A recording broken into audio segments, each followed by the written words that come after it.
Hello, I'm Patrick Chapin, and I'm joined with the champ.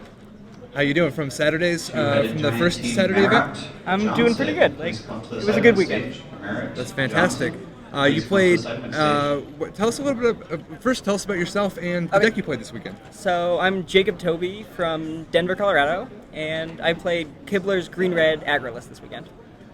Now that's a base green deck with just a little bit of red in it, right? Yeah. For Hell Riders, Thundermob. Hell Riders, Thundermob, Hellkite, and not Flint of War, and Gorkland is basically the red. Oh, okay. Now, this isn't just a traditional red aggro deck, though, right? Like full of burn spells. No, it's very creature based around Domri. I'm running 29 creatures to hit with Domri. How different is the way the deck plays out compared to, like, for instance, a red aggro deck?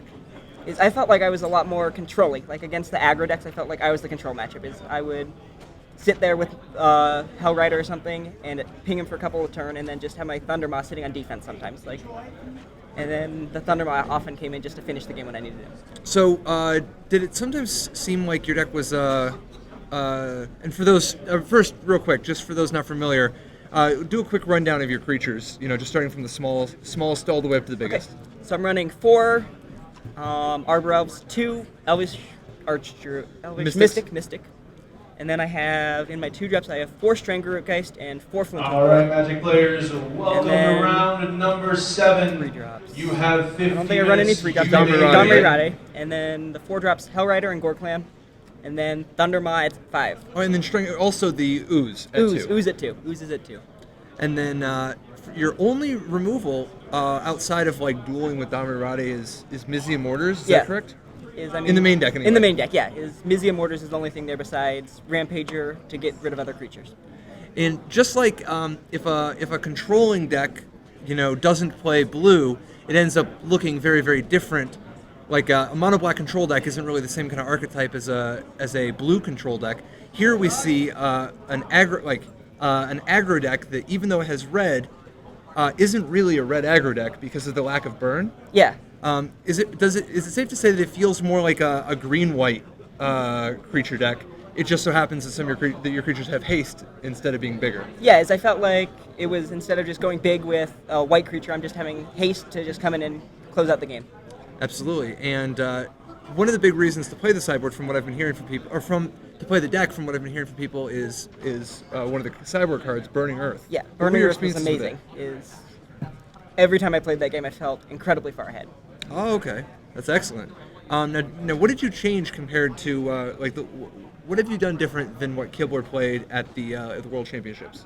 Let's see. I have a Gruul Guildgate as opposed to a Kessig Wolfrun in my deck. Just to make the mana a little more stable? I had a little bit of problem hitting double red for Thundermaw when I needed him. Okay. So I figured I might as well hedge, and Wolfrun was always good when I played it, but it wasn't ever amazing. Sure.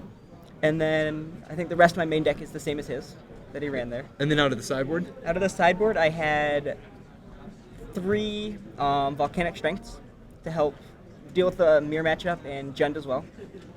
And then I had a Garruk Relentless to deal with just random mana dorks and just another way to try to grind out opponents. All right, very, very cool.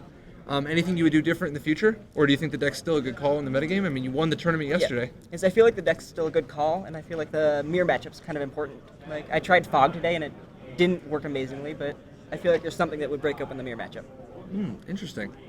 All right, so there you have it. I mean, a deck like this, by the way, is an important one to study because it's not as straightforward as a lot of red aggro decks.